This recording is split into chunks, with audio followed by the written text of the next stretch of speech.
Pada prinsipnya, keuntungan usaha tani dapat ditingkatkan dengan cara meningkatkan total pendapatan dan menurunkan total biaya. Meningkatkan total pendapatan bisa diupayakan dengan mendapatkan harga lebih tinggi dan menghasilkan produksi lebih banyak. Untuk mendapatkan harga jual yang baik, wirausaha mandiri perlu didorong mengaplikasikan pasca panen yang baik serta menjual ke pengepul yang melakukan pengukuran kadar air dan memberikan harga lebih baik untuk jagung dengan kadar air lebih rendah. Di NTT saat ini ada dua macam pedagang besar. Yang pertama, yaitu yang membeli saat panen raya untuk disimpan dan dijual kembali di musim kering. Yang kedua, adalah yang membeli sepanjang tahun untuk dijual ke pabrik pakan di Jawa. Wirausaha mandiri sebaiknya memiliki akses ke kedua macam pedagang besar ini. Pedagang yang menjual ke Jawa menentukan harga beli berdasarkan harga di Jawa. Oleh karena itu, penyuluh dan pendamping lapangan serta wirausaha mandiri dapat memantau harga di Jawa, misalnya melalui Facebook Grup Komunitas Petani Jagung Indonesia. Penanaman jagung di NTT umumnya hanya sekali setahun, sehingga bila hasil panen dikeringkan dan disimpan dengan baik, di masa off-season, harga jual jagung dapat lebih tinggi. Tapi seiring dengan makin bertambah yang menjual jagung di off-season dan meningkatnya akses perdagangan antar daerah, fluktuasi harga akan makin kecil, sehingga cara ini tidak selalu dapat diandalkan. Menghasilkan produksi lebih banyak.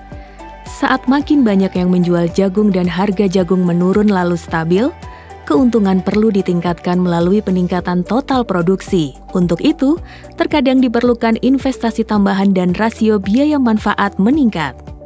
Hasil samping jagung yang tadinya hanya dibuang, misalnya tongkol, daun dan batang, dapat juga menjadi tambahan pendapatan.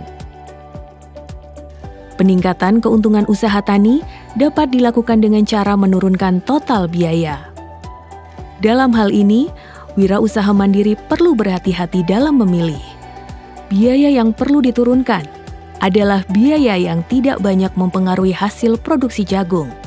Misalnya, bila mengurangi biaya benih senilai 10.000 per kilogram, menyebabkan penurunan hasil sebesar 500 kg per hektar, maka secara keseluruhan keuntungan yang didapatkan akan turun.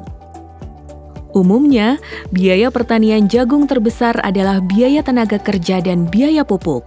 Oleh karena itu, penggunaan benih berkualitas yang sesuai dengan lahan penanaman sangatlah penting. Bila varietas yang digunakan kurang sesuai atau hibrida yang ditanam ulang, maka biaya yang dikeluarkan tidak memberikan keuntungan yang optimal.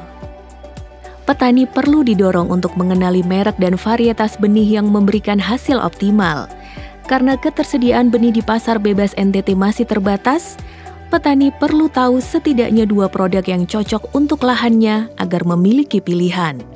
Penggunaan mekanisasi seringkali dapat menurunkan biaya, terutama area di mana tenaga kerja sulit didapatkan dan mahal.